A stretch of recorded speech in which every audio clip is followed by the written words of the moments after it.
अस्सलाम वालेकुम नाजरीन, मैं हूं एंकर पर्सन आइला। आप देख रहे हैं सिटी वन न्यूज़। कमालिया के नवाही गांव रावी खोकर में 80 साल बुरी खातून बशीरा बीबी ज्यादती करके फरार होने वाले जिनसी दरिंदे मुजाहिद को गिरफ्तार करने पर STPO कमालिया बास हरल की कोशिशें काबिल तारीफ है। DPO तोबा नजीबुर रहमान। चंद रोज कबल कमालिया के नवाही गांव रावी खोकर में रिहाइश पजीर 80 साल बशीरा बीबी को किसी नामालूम शख्स ने गले में रस्सी डालकर ज्यादती का निशाना बना डाला और फरार हो गया।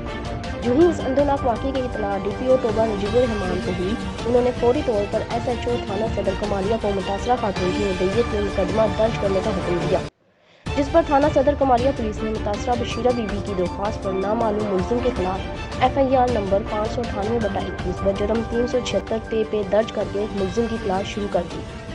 DPO तोबा नजीबुर रहमान ने जिनसी दरिंदे की गिरफ्तारी के लिए STPO कमालिया बास हरल की सरबराही में पुलिस एहलकारों की टीम तश्कील दी, जिन्होंने शबाना रोज की मेहनत के बाद रिपोश न्यू उमर जिनसी दरिंदे मुजाहिद अली वल अरशद खोकर को गिरफ्तार करके अच्छी कारकर्दगी का मुजाहिरा किया है, जिस पर मैं STPO कमालिया बास हरल और उनकी टीम को शाबाश देता हूँ। इन ख्यालात का इजहार DPO तोबा ने प्रेस रिलीज में किया। इस मौके पर PRO ASI मोहम्मद अताउल्लाह भी मौजूद थे। रिपोर्ट पेश कर रहे हैं तोबा की तहसील कमालिया से डिस्ट्रिक्ट रिपोर्टर मकबूल तारिक।